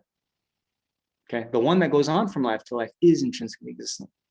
Okay, all right. So then these 3 next ones are arguments against that defense. Okay, what is the defense? They're saying, okay, Buddhapalita is saying, if you say the self is intrinsically one with aggregates, then the self would be subject to production and disintegration. Means the self would newly come into kind of existence at the time of our conception, and would then end at the time of this life's demise, because our body ceases. They say no, there can be an intrinsically existent self that goes on from life to life. Okay, but the argument against that then is to say, okay, well, look, the former and later selves would be distinct in their intrinsic character. What does that mean? Remember, we were saying that intrinsic nature means that things are independent, not dependent on something else. So what that would mean is my life, myself of this life, if it were intrinsically existent, then it would be utterly unconnected to my previous life. Okay? Unconnected means no relationship. Okay? Then that's what it means, distinct in their intrinsic character. Distinct. And then what would that entail? That means the actions done would perish. So this, if you know some of the teachings on karma, then that means, we normally talk about, a virtuous action leading to a good result in the future, right? A future life. But if my, self of this life is intrinsically distinct, means not related to this, the self that goes on to my future lives, we couldn't even talk about my future lives, right? Then the good actions I do in this life, they would then perish. They wouldn't be experienced by someone in the future. And then the flip side of that is, we would encounter the effects of actions we didn't do, because that the previous life, right, that is totally unrelated to me, and then all these things I'm experiencing now, yeah, why am I experiencing all this? It's not done by me, because the past and future lives would be distinct. All right, and then last fault. This is what Chantakirti brings up, actually. So Chanakirti says, then the object and agent would be one. So yeah, basically Nagarjuna makes a similar argument as well, saying the appropriator and the appropriated would then become one. So normally, we talk about the appropriated aggregates, right? The appropriated aggregates, we talked about this, means, the self, it's like, I then, take on this body and mind as a human. I appropriate these aggregates. That's one way it's normally talked about when it talks about the appropriated aggregates. It's talking about, the process of rebirth. But the other way that's mentioned in these Madhyamika texts, it's like when I write a letter, okay? In dependence on my hand writing the letter, we say, I am writing a letter, right? So we have the agent, the person, okay, that's dependent on my, hand writing the letter, right? Right? So that is conventionally what happens. So actually this shows that there's some dependence on the self and the aggregates, right? We say, I write the letter in dependence on my hand writing the letter, right? But if, my body were the letter, it would just be, the object and agent would be one. You understand? Anyway, that's actually a little bit different consequence. The first one is just the aggregates being taken on by the person, right? The appropriated aggregates, then that would be the person itself. And then you wouldn't say, oh, I then took rebirth in a human body. It would just be, the human body itself is me. Understand? Okay. So then that's the third point, right? So in doing that, we then see these kind of logical fallacies. Why, what would happen if we asserted that the self and the aggregates were established as intrinsically one? We are uncomfortable with those consequences. Therefore, we don't support the first step. And we refute then the self and aggregates are established as intrinsically one. So now the fourth point, determining they're not truly different. So then here again, if the self were other than the aggregates, it would not have the characteristics of the aggregates. It is not correct for the self to be other than the appropriated aggregates. If it were other, it could be apprehended without the appropriate aggregates, yet it is not. So what does that mean? So not having the characteristics of the aggregates, right? So then if my body, if my form aggregate were tall, I couldn't then say I am tall, because here again, right, just as intrinsic oneness would mean exactly the same in every way, intrinsic difference would be totally unrelated in every way, totally independent of each other. Okay? So therefore, if my body were intrinsically different than me, then independent on having a tall body, I couldn't say I'm tall. And then the second fault, right? It could be apprehended without the aggregates, yet it is not. That would mean, you could apprehend or, see me in a place where my body wasn't. I'm not talking about astral projection or anything like this, right? But it's just known, right? Where am I? Okay, I'm in Balakupi, India. I'm sitting on this cushion here in Sarajaya Monastery. Why? Because my form aggregate is here. Okay. If those two were, distinct, right? Okay. If they were inherently different, then they would be distinct, and then you could separate them, right?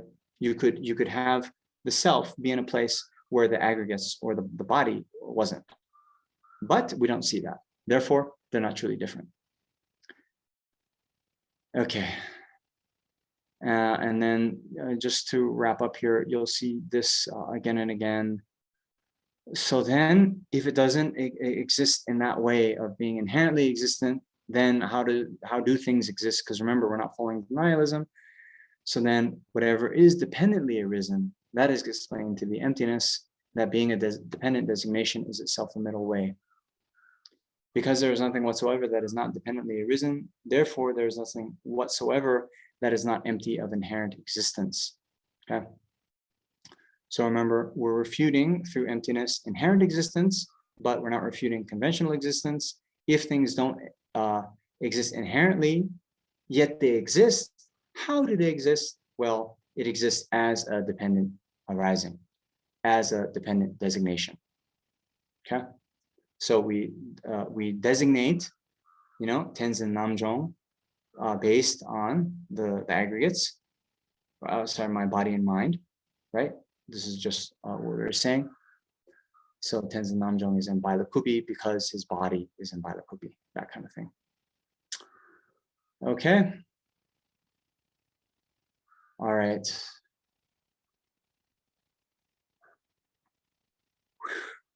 Okay, no problem. There's a lot of material, Let's open it up for questions. I think maybe just having the whole group is better than breakout rooms. What do you think? Yeah, okay. So if you have questions, you can bring it up. Can we take, oh, thank you.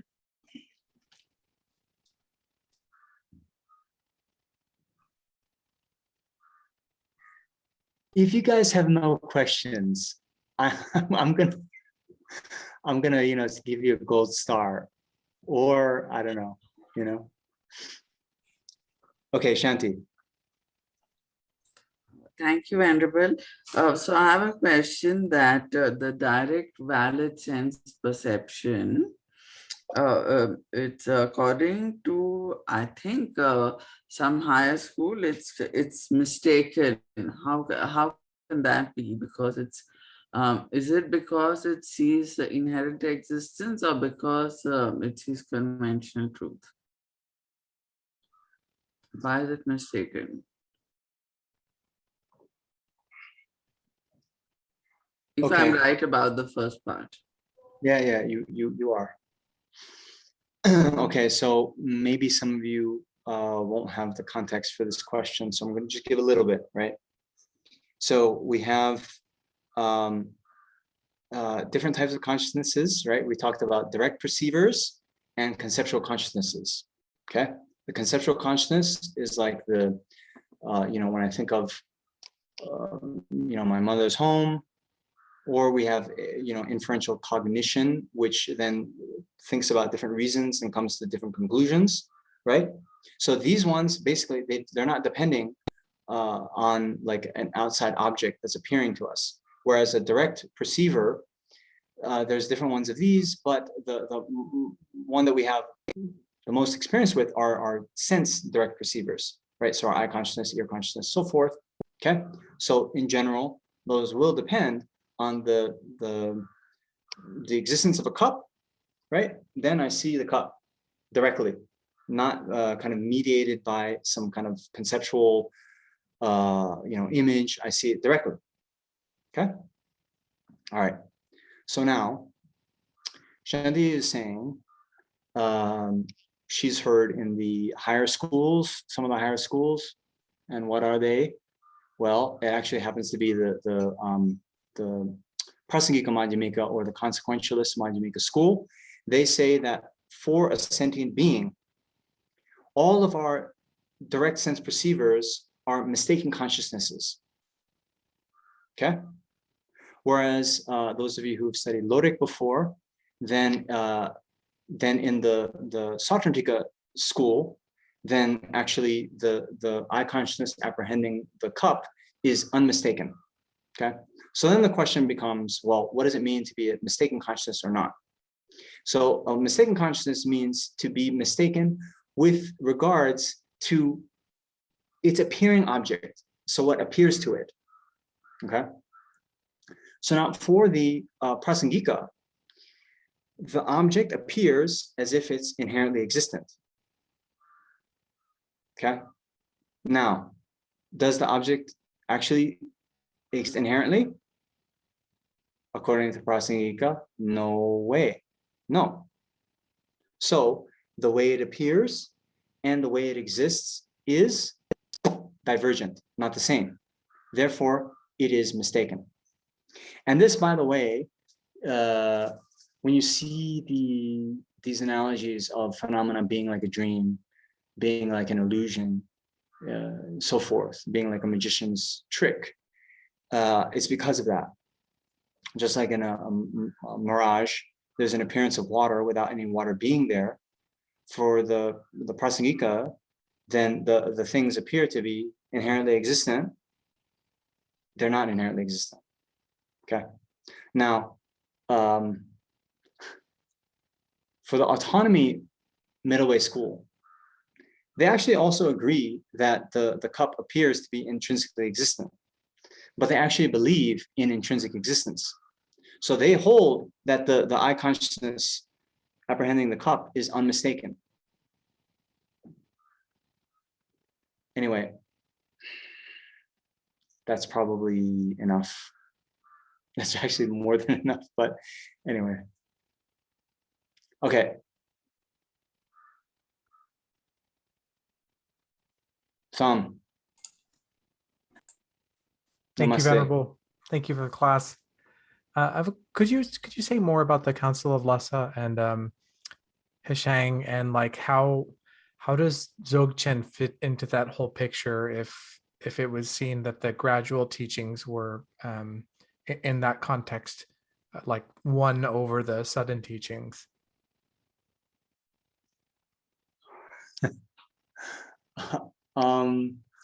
So I don't know much about Dzogchen. I don't know much about anything, but so I'm not sure. Yeah, I don't want to get out of my sort of league with it, but I mean, it is the case, and you'll see this, even in the kind of Dzogchen teachings, they do have the the preliminaries, right? And the preliminaries, there's the kind of common preliminaries and the uncommon preliminaries. So within the common preliminaries, you'll see this text, words of my perfect teachers, which is like a lam rim in the Nyingma school. And those common preliminaries, it'll have, precious human rebirth, impermanence and death, karma, right? 3 jewels, refuge, everything, right? So it's definitely not the case that, even though some of some of the words, right, it can kind of lend itself to that interpretation, but it's not the case that they refute then the practice of the method side, right? It's not that then, they say, oh, these practices like, generosity, ethical discipline, oh yeah, forget about all that, right? So they're not engaging in that kind of deprecation, which is what Lam Tsong Khapa was coming to the sort of defense of. Okay, that's one important thing.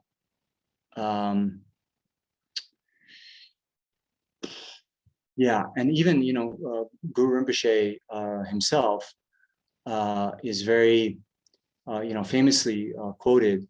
He had this thought that even though his understanding of emptiness, he has a great understanding of emptiness, but his attention to karma and its effects is fine like flour, Flour, right? So there's still a lot of attention given to the conventional truth of karma, and from negative actions come negative results and so forth. Um, Now,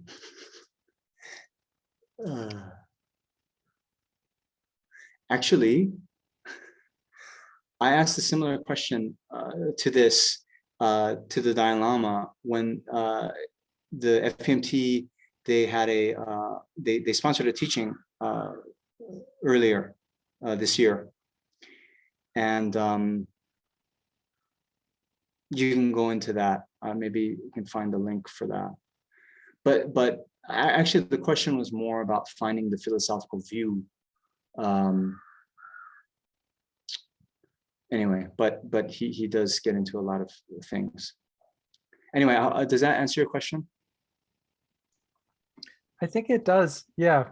Yeah, it's interesting. I would like to read more about that specific time period too, because I think in the Chan tradition that there isn't like a preclusion of the method side. It's not like stop practicing the 6 perfections and drop precepts or something. There is this richness of that, keeping precepts as well as meditative concentration and then wisdom. So I would love to know more about that, like how that arose and developed.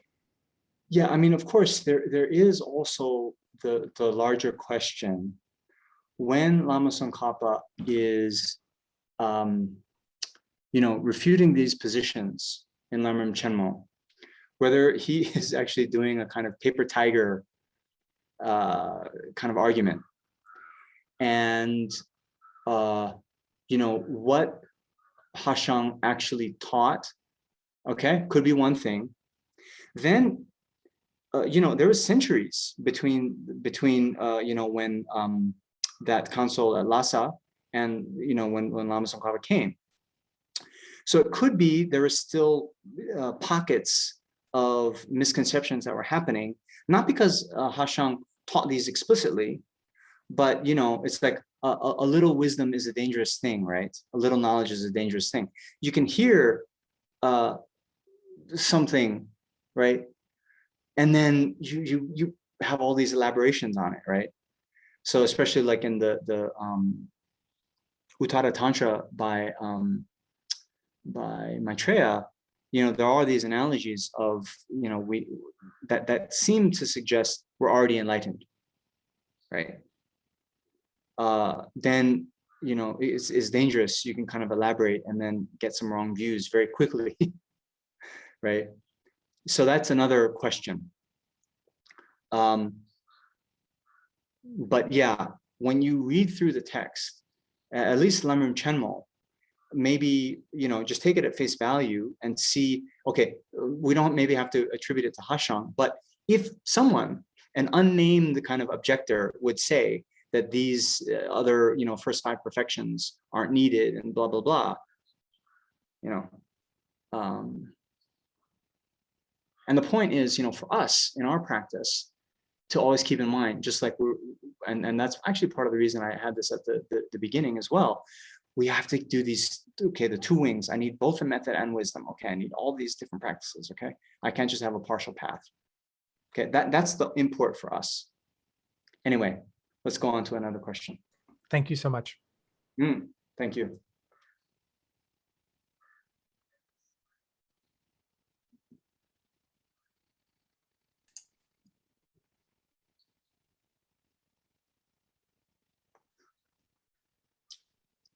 I saw a lot of confused faces when you were talking about same or different.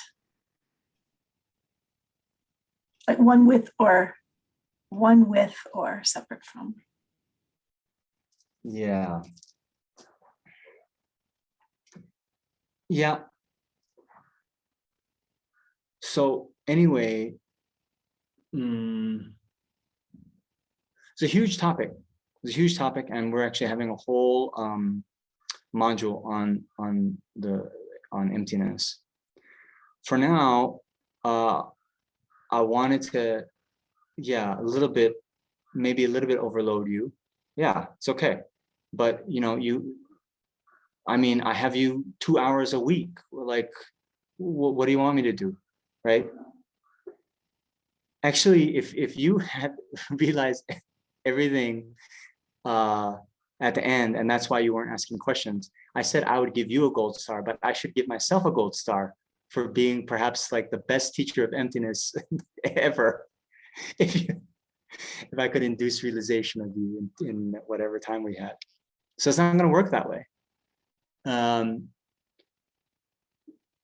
You have to continue to read these sections in Liberation of the Palm of Your Hand, read the section in Lamrim Chenmo, read the commentaries, go back to Nagarjuna Chandrakirti, okay?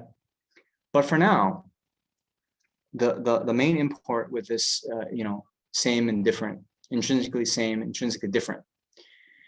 Intrinsically same means identical in every way. Intrinsically different means totally unrelated.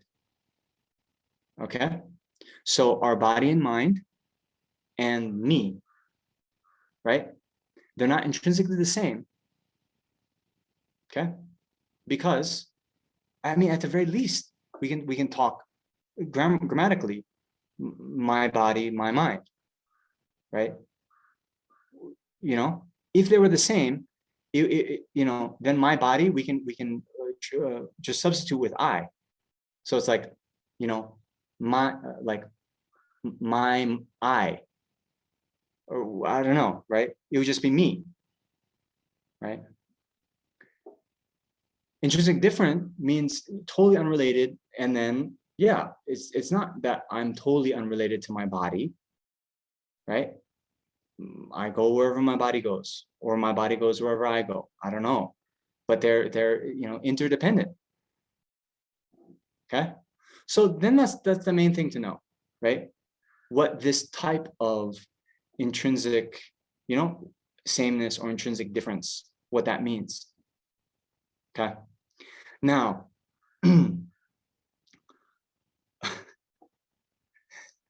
Why doesn't Lama Tsongkhapa just talk like that? And then why are these 6 different branch arguments and blah blah blah? Well,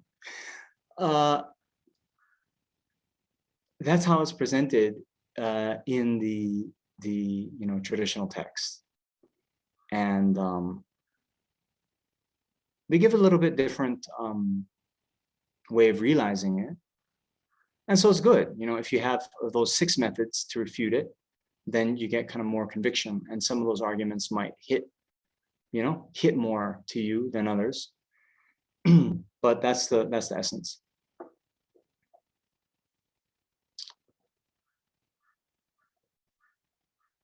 Okay. Any other questions?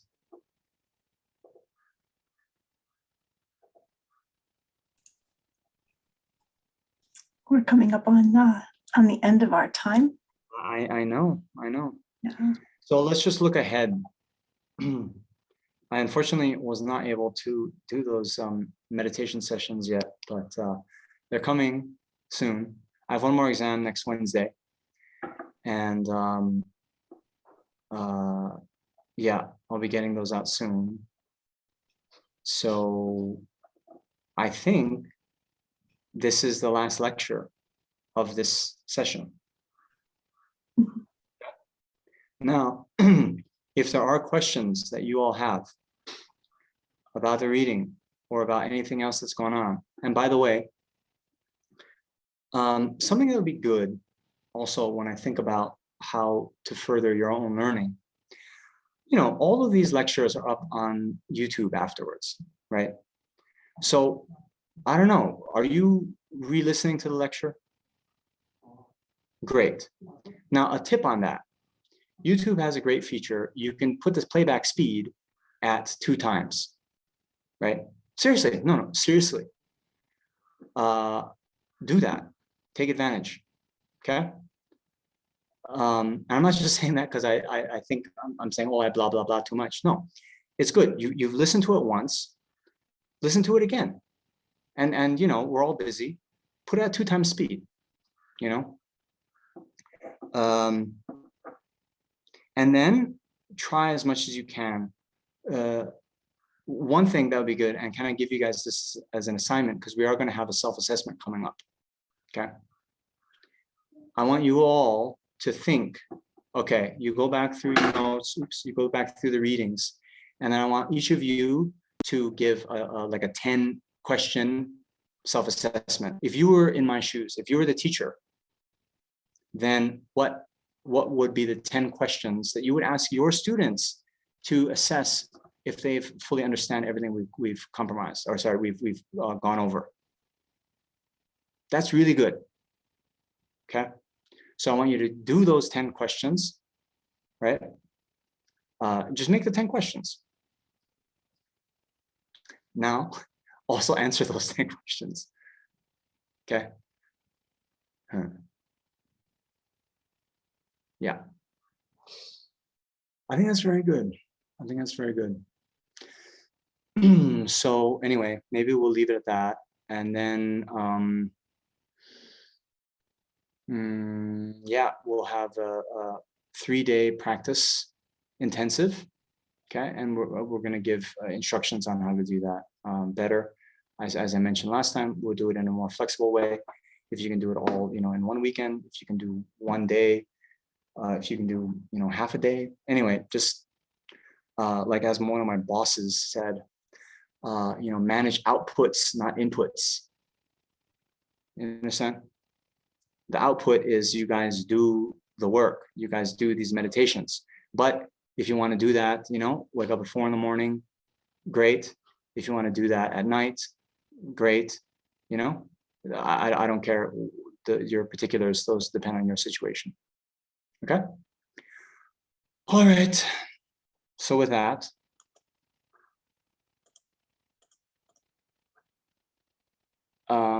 now, sorry, if there are a lot of questions that you're like, Namjong, I've been going through my notes, I went through the lectures, and this point on whatever it was, I'm still unclear about. Okay, you can also send that in, and yeah, we might have let's see, depending on how much that comes, how much comes like that, we could maybe do one more kind of Q&A session. I could just give you like a little video if we find it hard to all come together. Anyway, let's see what happens. Okay. So anyway, thank you all for your hard work, and now let's dedicate. May whatever virtue I have collected benefit the teachings and transmigratory beings, and may it especially cause the essence of perfect pure Losang Drakpa's teachings to shine forever.